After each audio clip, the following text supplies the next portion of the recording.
Oh man, you just can't make this stuff up. So just days after Smash JT's website was taken down because of his Kotaku detected section, Alyssa Mercante went from celebrating the takedown, the censorship of Kotaku detected to ultimately coping. You can see right here, she is coping over the fact that Smash JT's website is back and it's been restored. And now that it's back, she's claiming that it helps her. Keep in mind, this is after her labeling it as a hit list. And her butt buddy, Nick Calandra, from Second Wind and also from The Escapist previously, have also labeled it as unhinged behavior that target harasses people. These guys had a coordinated effort to take down SmashJT.com, and it did succeed, for a day.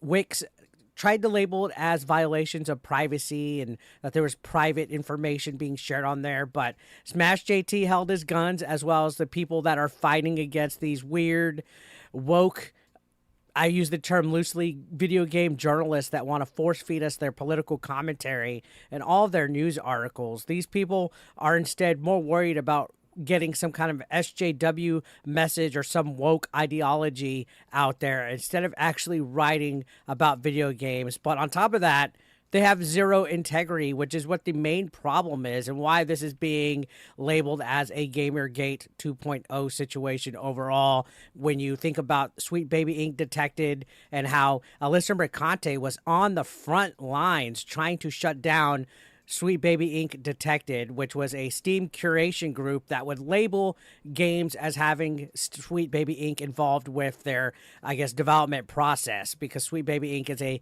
consulting company that injects wokeness into video games, and people are tired of that. Well, Nick Calandra has been next level in recent weeks. On top of doxing Grums, he took down Smash JT's website, which the whole reason why they did this, and we know the truth, is because they want to silence their critics. They want to silence anybody that is going against their agenda. Because let's be honest, having a website called Kotaku Detected out there, labeling everybody that's involved as these people that are troublesome to the gaming community, ruins everything. It hurts their bottom line. And these guys are ultimately vicious when it comes to silencing their critics, as we have seen. So they did celebrate. They celebrated the fact that they were able to censor somebody and remove their free speech. So it was a mass flagging campaign that was led by Second Wind editor-in-chief Nick Calandra, and we've talked about his behavior. I would say that he's probably worse than Alyssa Mercante at this point, but they all celebrated. Mercante said, "Oop, website not detected." Huge shout out to Nick Calandra, who reached out to Wix about this site and consistently followed up. Clearly, they agree that he was engaging in targeted harassment, among other things. Which, imagine being a journalist and celebrating somebody's free speech being taken away just because you are butthurt, just because it hurts your fifis and you don't agree with what they're saying about you. Part of being a journalist is supporting free speech. If you're taking that away from people, don't you know that in a strange way you're also limiting free speech for yourself, because it's going to set a standard for people to try to shut down other people's opposite opinions. But that's what it is when these wokies get out there. They don't care about opposite opinions. They want an echo chamber. They want everybody to subscribe to their train of thought. They don't want anybody to have any kind of opposite opposing opinion, or else they're considered a bigot. They're considered racist, hateful, all those little buzzwords that these wokies like to use. And you might wonder, why am I talking about this stuff so much? It's because it's literally infecting our gaming industry. Whether it's a video game, whether it's a website, it's infecting it. And, if they allowed for a proper discourse between opposing opinions and their opinion, it wouldn't bug me so much. Because guess what? These people have a right to their freedom of speech as well, but not when they're censoring people, not when they're all laughing about people's websites being taken down or people being deplatformed. That's not what I'm about. And if you're like that, I don't care about your opinion as well. You don't have the right to call yourself a journalist if you have zero integrity about this. Well, anyways, back to what I'm talking about.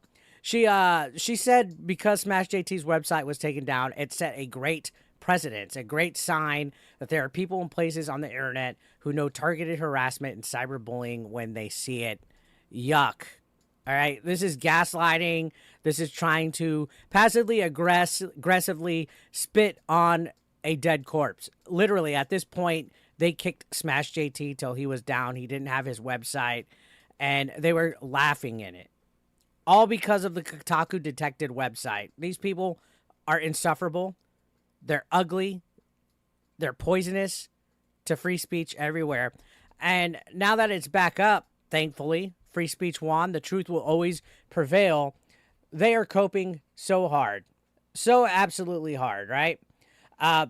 Nick Calandra definitely went mask off during this whole incident. And it was ridiculous because he asked Smash JT and played innocent that the facts and stuff being spread about him weren't true, that he wasn't a doxer, that he wasn't using his Patreon Discord, but it was proven to be true. And Nick Calandra threw a baby fit because he didn't delete Kotaku Detected, so he tried to get a mass reporting campaign. I genuinely dislike Nick Calandra, and I hope I never have to meet him. This guy is throwing threats of violence to anybody that has opposing opinions. Yes, if you're anti-woke, he's throwing aggressive, violent threats towards you.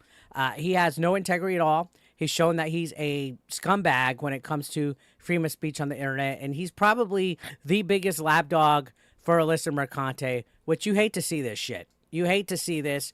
You hate to see free speech being taken away in this type of manner.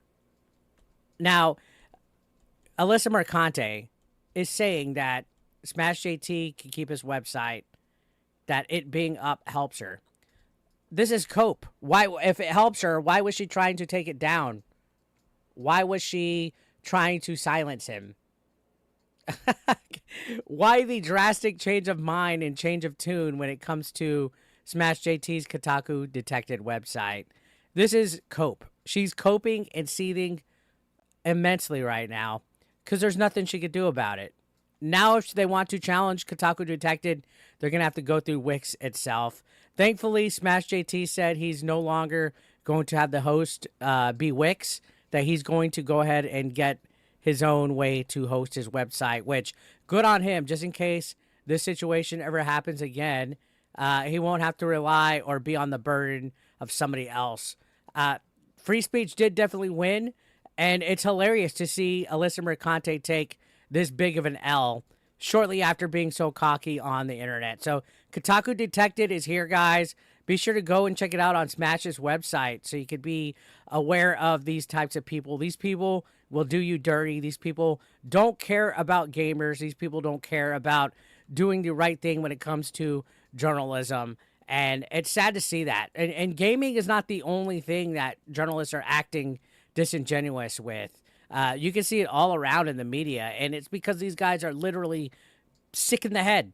They're mentally ill, and they're more worried about political agendas than actually having integrity at all. But good on Wix, good on Smash JT, and this is hilarious. Alyssa Mercante is coping and seething, ladies and gentlemen. So what are your thoughts right here? I happen to think this is one of the greatest things to see.